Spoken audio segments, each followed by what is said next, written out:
नमस्ते वेलकम छ है मेरो छोटो छोटो ब्लगमा।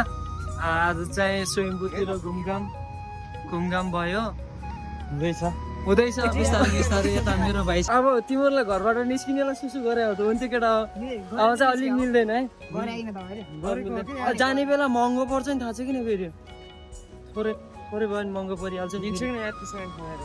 स्वयम्भूतिर अलिअलि भए पनि थोरै थोरै भए पनि यसो भ्रमण हानिदिनु पर्ने भयो।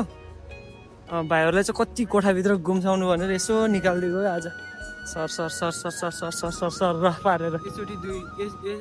यसचोटिसँग दुईचोटि हुन्छ जोस्। पहिला चाहिँ त्यस्तो लागेन नि, आउनुपर्छ जस्तो लागेन, आउनु मन पनि लागेन खासमा। म घुम्दै नघुम्ने टाइपको मान्छे हो।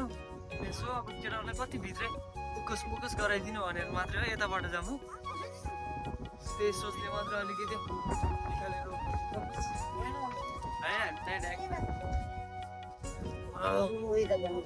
खबर कसो यार नआएर हिँडेको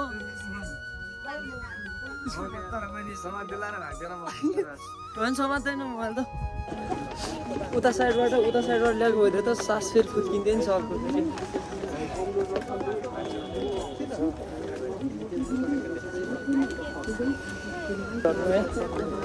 के बोल्ने के नबोल्ने हो, के बोल्छ नि भन्दा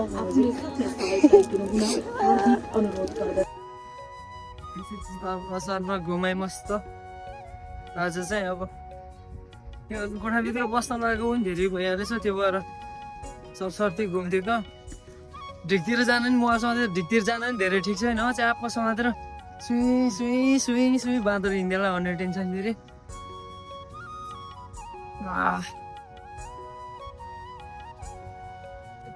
अलिअलि ब्लग पनि गराउने होइन, तर बिस्तारै बिस्तारै जानु घरमा। बिस्तारै दुकाली त चढिहाल्नु पर्यो, घुमेको पनि किन उ गर्नु र होइन। घुमघामलाई पनि यसो सदुपयोग त हानिहाल्नु पऱ्यो, थोरै थोरै भए पनि त्यही भएर यसो गरिहाल्नु पऱ्यो है। यता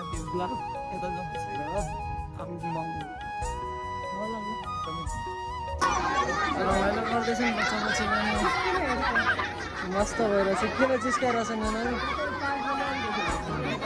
बाँदर पनि कहाँ पऱ्यो होला हौ आज त्यो बिचरा, अचम्म लागिरहेको मलाई।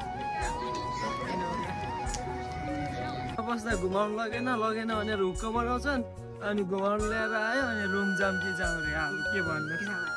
रुमबाट निस्किनुभन्दा अगाडि अब सुसु नगरी निस्किने केटाहरू रुमबाट निस्किने बित्तिकै सुसु लागिहाल्यो। अब के भन्नु, अब यहाँ आउनु पाएको छैन, 5 मिनटमा घरतिर फर्किहाल्नु।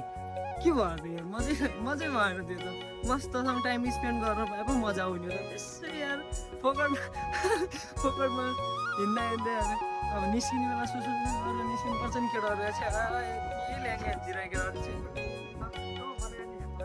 अब एकछिनको 10-15 मिनटको सुई पछि एकछिन माइन्ड फ्रेस बनाएर अब रुमतिर जानु पऱ्यो मजाले। कताको भन्ने यो भाइलाई फेरि केटी मन परेर हैरान रे। अब के भन्नु, अब काठमाडौँसम्म त यस्तै जोदेखि त्यही राम्रो लाग्छ। आँखालाई त जो पनि राम्रो लाग्छ, तर मनलाई राम्रो लाग्ने भनेको एउटा मात्रै हुन्छ। त्यो टाइम आएपछि जसले पनि जतिखेर पनि आफ्नो उमा बनाउन सक्छ, त्यति हो। सेकेन्ड टाइम चाहिँ फेरि स्वयम्भूनाथ घुमघाम गर्ने चान्स पाइयो केटाहरूले गर्दाखेरि। अरू बेला त मतलबै लाग्दैन, झप्प लगाएर बस्नु, यसो घुमिदिनु पऱ्यो। बिस्तारै थोरै पनि अलिअलि माइन्ड फ्रेस पनि हालिदिनु पऱ्यो। भाइहरूलाई घुमाएको जस्तो पनि फिल भइहाल्छ। कस्तो छ अब, कता रेस्ट गर्ने भन्छ, बस्ने यहाँ ओके बसौँ नदेखि हो त, यस्तै हो।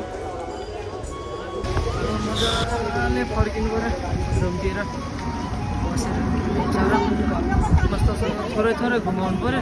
यता जाने ठाउँ छ कि नै खासमा, यता जानु मिल्छ कि नै? यता हाम्रो जानु मिल्दैन, जानु मिल्छ होला त्यता त, के अलाउ छैन। यताबाट जाऊँ न, कहाँ जाने कहाँ छ नि त अरू, त्यहाँबाट जाऊँ, यताबाट झर्ने होला कि।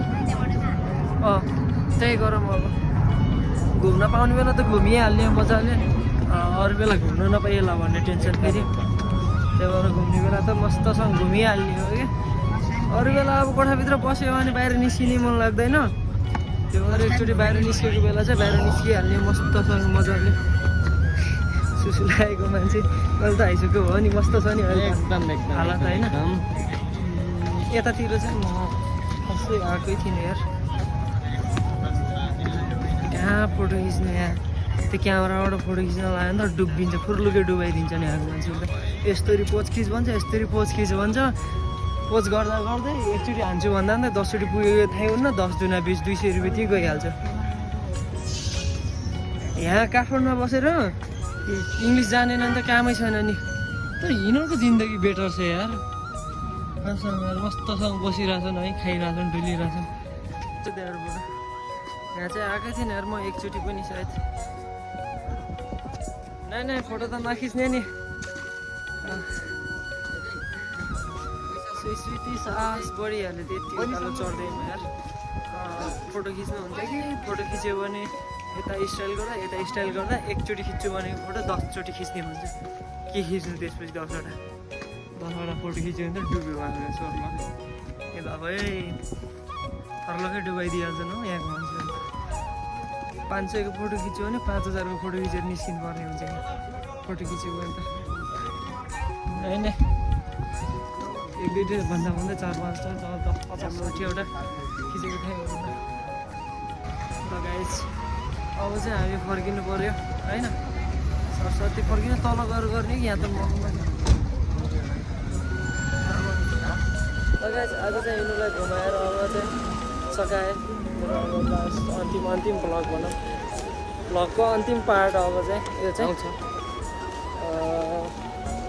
अब चाहिँ रुमतिर फर्किनु पऱ्यो कति बज्यो टाइम कति भयो 2:30 भयो र यसको घरि यसले लगाउने घर चाहिँ छोत्रै गरियो फेरि 3 बज्यो अनि करिब 1-1.5 घन्टा जति चाहिँ घुम्यो यतातिर धेरै घुम्न पनि त्यस्तो खासै ठिक लाग्यो घुमेर पनि ठिकै भयो धेरै त यति भन्दै यो ब्लगलाई अन्त्य गरेँ मैले by by tata good night बात खत्तम कसको डाइलेक्ट चोरी भयो बात खत्तम